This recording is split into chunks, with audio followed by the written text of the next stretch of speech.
Au nom tout puissant de Jésus, nous disons Amen. Est-ce qu'on peut acclamer le Seigneur?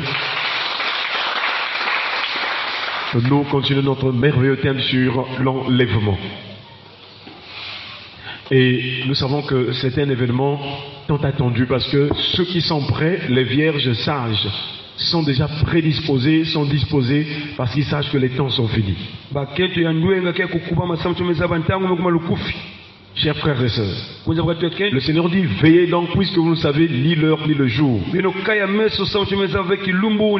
Et nous sommes en train de voir les signes des temps de la fin qui nous avertissent, qui nous éveillent spirituellement pour que nous puissions toujours penser à l'éternité. Nous sommes donc dans notre texte de Tite chapitre 2, le verset 11 à 14. Cette merveilleuse référence biblique nous parle, ou bien on dit long sur la préparation pour l'enlèvement. C'est un grand enseignement pour nous dans ce texte. Il est écrit, car la grâce de Dieu, source de salut pour tous les hommes, a été manifestée. Elle nous enseigne à renoncer à l'impiété et au convoitise mondain. C'est ce que nous avons déjà vu, que la grâce est venue pour nous sauver. Notre salut passe par la grâce au moyen de la foi. La deuxième chose, c'est l'enseignement que la grâce nous apporte. Le premier enseignement, c'est de renoncer. Tu ne peux pas vivre en Christ si tu ne renonces pas à l'ancienne vie. Chers frères et sœurs, le deuxième enseignement, c'est maintenant comment vivre en tant que croyant en Christ chrétien. Comment doit-on vivre dans le siècle présent? Et c'est ce que ce texte est en train de nous dire. Et à vivre dans le siècle présent selon la sagesse, la justice et la piété, pour se préparer pour aller au ciel. Pendant que nous préparons pour aller au ciel, nous sommes dans nous sommes dans les derniers temps. Nous sommes dans les derniers temps. Et donc, chers frères et sœurs, il faut une certaine conduite pour se maintenir pour aller au ciel. Et ici, on dit que maintenant que nous préparons pour l'enlèvement, nous devons marcher ou nous devons vivre selon la sagesse.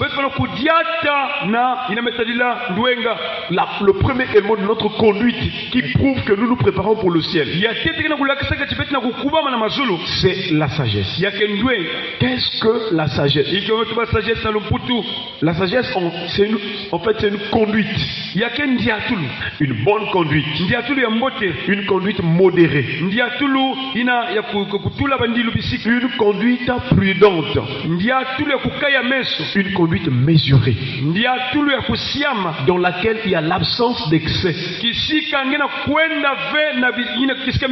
C'est une conduite douce et pacifique. Donc Colossiens chapitre 4 verset 5 il est dit, conduisez-vous avec sagesse envers ceux du dehors et rachetez le temps. Est-ce qu'on peut acclamer le Seigneur?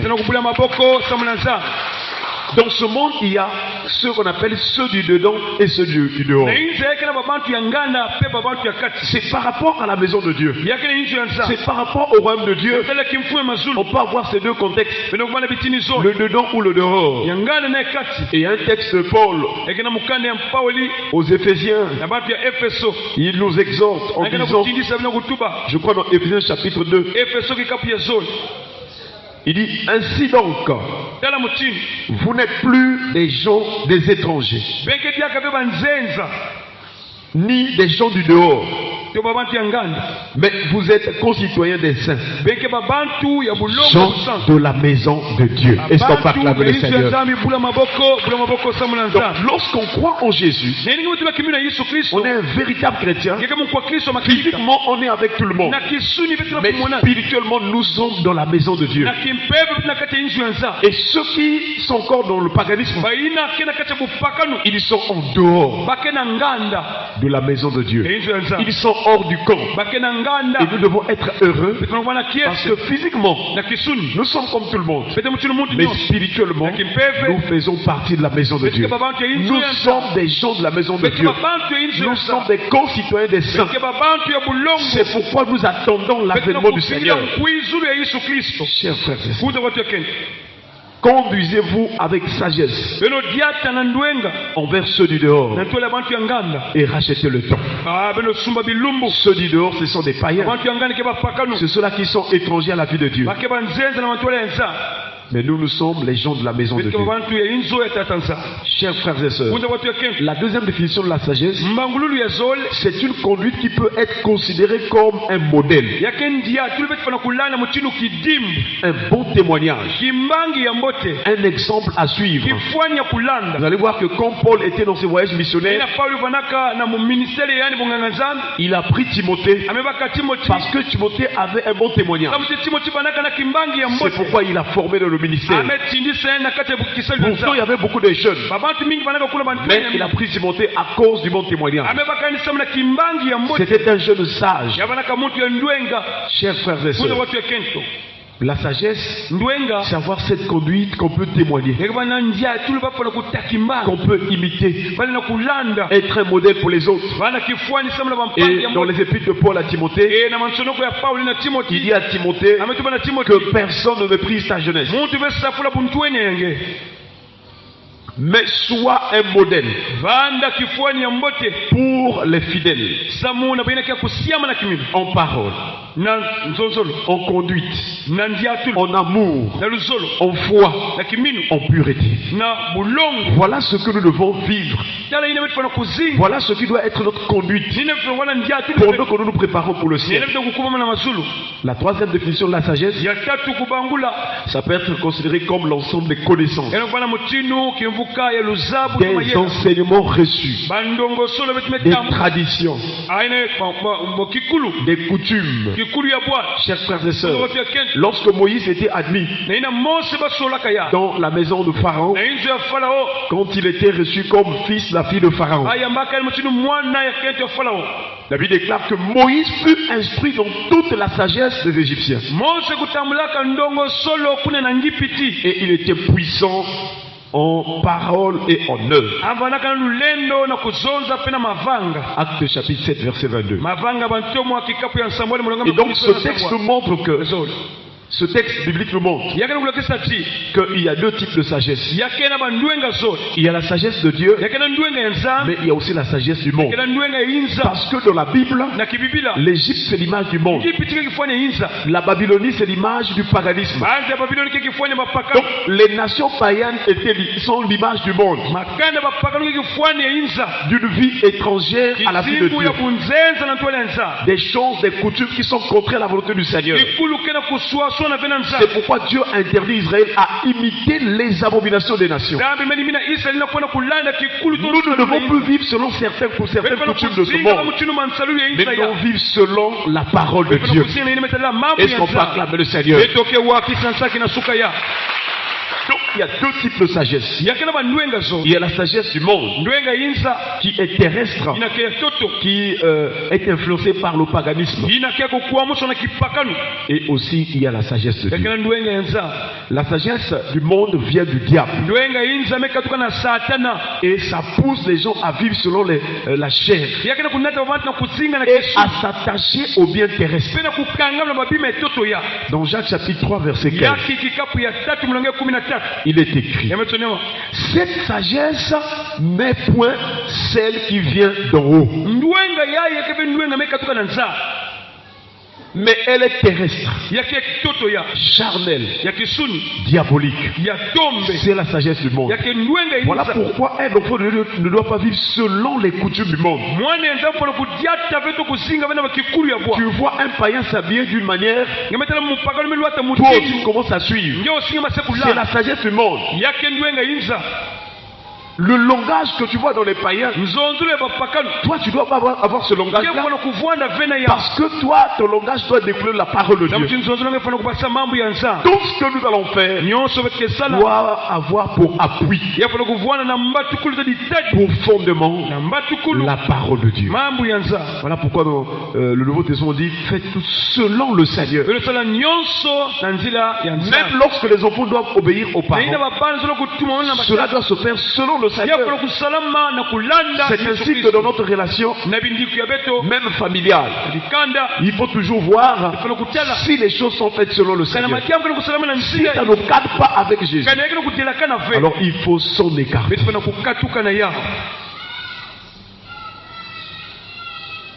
La sagesse en haut. Comment est-ce qu'on peut vivre dans cette sagesse en haut? J'allais dire quelles sont les caractéristiques de la sagesse en haut. Toujours dans Jacques chapitre 3, le verset 17 nous dit ceci. La sagesse en haut est premièrement pure. Dans la sagesse de Dieu, il y a la pureté. Mais dans nos coutumes, dans nos traditions, vous allez voir même les danses. Les danses de nos traditions du village sont des danses obscènes. C'est impur. Chers frères et sœurs, un jour nous étions partis vers le district de Yamba, la contrée là où il y a les tribus de Bankengi. Ce sont les Bankengi, oui. Et quand nous sommes arrivés, les gens qui nous ont reçus, il y a des femmes qui sont venues et en train de danser, en train de bouger la hanche et tout, vraiment les fesses. Et pendant que ces femmes dansaient, le Seigneur me dit, tu vois ce type de danse, ces danses véhiculent des esprits. Et comme c'est lié autour des reins et des fesses, alors ça communique aussi les maris de lui et les femmes de lui. Toi qui aimes les danses comme les kibourkiri, ou encore les danses que vous voyez à la télé, une vedette en train de danser, en train de vous donner ses fesses. Sachez que le but de ces danses-là, c'est de véhiculer des démons liés au sexe. C'est pour polluer votre âme afin que vous soyez esclaves du sexe. Chers frères et sœurs, la vraie sagesse de si tu vis en Dieu, ton esprit, ton cœur doit aimer ce qui est pur. La sagesse en haut est premièrement pure. Ensuite pacifique. Si tu vis dans la sagesse de Dieu, tu dois être un homme, une femme de paix. Partout où tu iras, tu dois apporter la paix aux autres. Tu dois rechercher la paix avec les autres. C'est le style que nous vivons dans la sagesse de Dieu. La Bible déclare heureux ceux qui procurent la paix, car ils seront appelés fils de Dieu. Le royaume de cieux est à eux. Chers frères et sœurs, la sagesse en haut est aussi modérée, donc réservée. Une personne qui a la sagesse de Dieu ne parle pas n'importe comment en excès, ne réagit pas en mal, même quand elle a raison. Elle sait se contenir. Est-ce qu'on peut acclamer le Seigneur? Elle ne s'emporte pas. Elle ne se lance pas dans l'irritation. Même quand tu as raison, il faut savoir se calmer. Il faut savoir écouter les conseils. Tu n'es pas obligé de réagir en mal. La sagesse d'en haut est aussi conciliante. Aime la sympathie. c'est-à-dire l'amitié, quoi. Voilà. Elle n'aime pas les divisions, les querelles. Mais c'est la sympathie, c'est l'amitié, c'est l'amour. La sagesse en haut est pleine de miséricorde. Le signe que nous avons la sagesse de Dieu, nous ne pouvons pas vraiment fermer nos entrailles, fermer nos mains. Lorsque l'autre est dans la douleur, lorsque l'autre est dans la souffrance, nous devons toujours compatir. Quand l'autre souffre, nous devons apporter la miséricorde, la compassion. Quand tu es toujours dur en cuir, là, tu ne sais pas ce qui peut t'arriver. Dans le royaume de Dieu, dans la vie avec Dieu, la miséricorde aussi importante.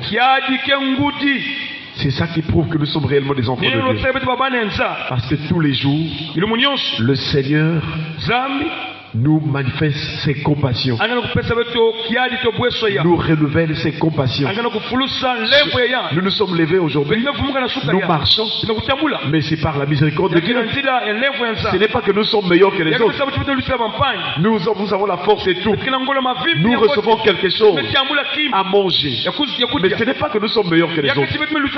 Nous avons des faiblesses. Mais Dieu, dans sa miséricorde, il nous accorde des grâces. Et on va acclamer le Seigneur. La sagesse en haut est pleine de bons fruits. Il faut toujours aspirer à ce que quand les gens te voient, ils voient ta vie, que les gens s'en réjouissent, que les gens témoignent.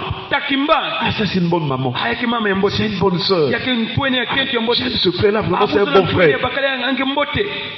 Même dans le quartier, au travail, partout, il faut que nous ayons ces bons témoignages. C'est le signe que nous marchons dans la sagesse de Dieu. Et cette sagesse est exempte. La duplicité. C'est-à-dire une personne qui joue au double jeu. Elle vient dire ceci à X, et pourquoi les autres choses, elle vient dire là-bas. Et quelquefois les gens ne s'entendent pas. Mais c'est cette personne-là qui a fait, qui a manifesté cette mauvaise conduite. Est-ce que dans ta vie, tu vas calomnier, tu vas dire des choses, des gens? Ici, tu donnes une autre version. Là-bas aussi une autre version. Alors si tu vis ces choses-là, tu es hypocrite. Mais je ne viens pas pour te condamner. C'est le temps que nous devons nous repentir. Peut-être que tu as divisé des familles, tu as divisé des amis, des couples, tu as mis les gens en désaccord. Que ce matin Dieu nous pardonne, qu'il nous donne un cœur qui vit selon la sagesse en haut. Alors la question que nous posons, dans quel type de sagesse vis-tu? Quand tu sors de ce faut me voir. Est-ce que moi je vis encore dans l'autre sagesse? Si tu aimes les musiques, les choses du monde, ça c'est la sagesse du monde. Tu dois aimer ce qui est pur, ce qui est saint. Chers frères et sœurs, que Dieu nous donne ce cœur qui marche, qui se conduit selon la sagesse d'en haut. Baissons les têtes dans la prière.